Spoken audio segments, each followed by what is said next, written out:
When I listen to these lyrics and this song, it is so beautiful. And the only reason why I even found this song is because of TikTok. So I looked it up, found it, looked at the lyrics, and thought to myself, this kind of reminds me of sin. It kind of reminds me of the beginning with Adam and Eve. Sin is not just a moral label. It's not bad the way a bad meal is bad, or good the way good music is good. Sin is deeper than a label. Sin is a relational and identity breach. It's the moment a human starts operating outside the image and likeness design of God and starts running on a different fuel source other than faith. And that song you're hearing in the background is basically a sonic parable of that drift. Because when you listen to the lyrics, you're hearing the same mechanics Genesis describes, just dressed up in modern seductive language. First, desire is framed as a loop, not a choice. Genesis 3 doesn't portray temptation like a one-time sales pitch. It's a pull, a gravitational field of lust. It's like lust hijacks your eyes. You stop seeing a whole person and you start seeing a target. Not someone to honor, but someone to take, or something to take. Not someone to connect with, but something to consume. And that's how the pull works. It reorganizes your attention until that person becomes an object and the desire becomes a demand. The tree of the knowledge of good and evil becomes the focal point that reorganizes attention. That's why those lyrics feel like compulsion. It's like the song is saying you're already caught. And that lines up with what God tells Cain in Genesis 4. He says sin, meaning the opportunity to miss the mark, to operate outside the way God designed you to operate, is crouching at the door, like a predator lying in wait, and its desire is for you. In other words, it wants you. It's not passive.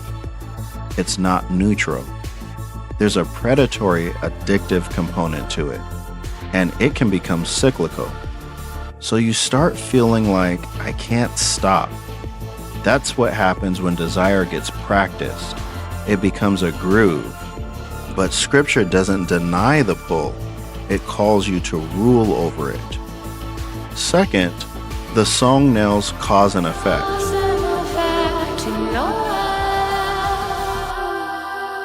That mechanically is inevitable. That's the scary part. Once trust fractures, once faith fractures, the consequences aren't random punishments. They're organic outcomes. Like planting a seed and acting surprised when a harvest shows up. It's like stepping outside oxygen and then acting shocked that you can't breathe. That's why I don't reduce sin to good and bad, like we're rating an experience. It's more like you exited the operating system you were designed to live in. Third, the chorus carries an identity claim. That's not an action. That's a self-definition. And that's exactly what the serpent offers in Genesis. Not you are an image bearer under God, but you are an autonomous definer of good and evil. You decide. You determine. You rule you. Once that identity swap happens, behavior follows automatically. You don't just commit an act, you step into a posture, a stance, a way of seeing, a way of being, and that posture becomes the new normal. Fourth, that's the permission slip. That's temptation's signature move. It deletes cost from the imagination.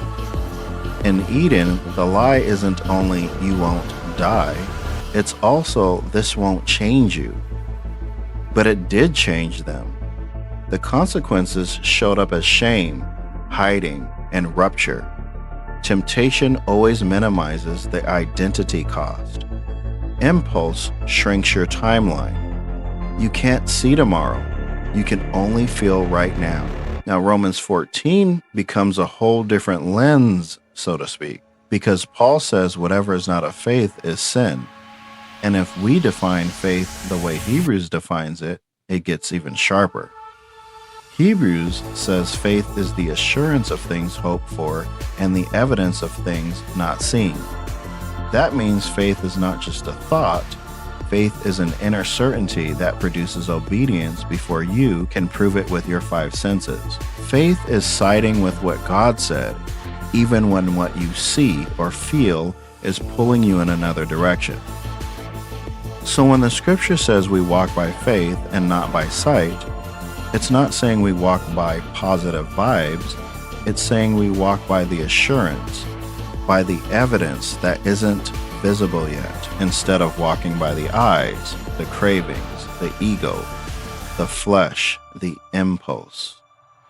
And that's why not of faith is so dangerous. Not of faith means I'm living by sight. I'm living by self-rule. I'm living by self-definition. It's me reaching for the fruit in my own life because it looks good, it feels good, and it makes sense to the senses, and it whispers, you'll be fine. But that not faith posture is seductive. It convinces you that there won't be any consequences to you deciding what's good and bad. It convinces you can take the role of God without paying the cost. So sin can describe a posture before it describes a behavior. And this is why Genesis 4 matters so much. God doesn't say pretend the desire isn't there. He says rule over it. That's governance language. That's dominion language. It implies sin is an opportunistic force. It has intent, and humans are meant to exercise rule rather than be ruled. And this is why the melody, being beautiful, matters. Temptation rarely presents itself as ugly. It presents as beautiful, reasonable, relieving. The tree was pleasant to the eyes and desired. The song's beauty is part of the parable. The hook is the fruit. The seduction is the packaging. So if you want my thesis in one line, without people misunderstanding me, it's this. Sin isn't bad the way spoiled milk is bad. Sin is misalignment. It's operating outside faith and outside the image-bearing identity God designed. The bad is the damage that follows when we exit the design. Or even simpler, sin is not primarily a rule break, it's an identity breach. And that's mindfulness on tap. Titans aren't born, they're forged.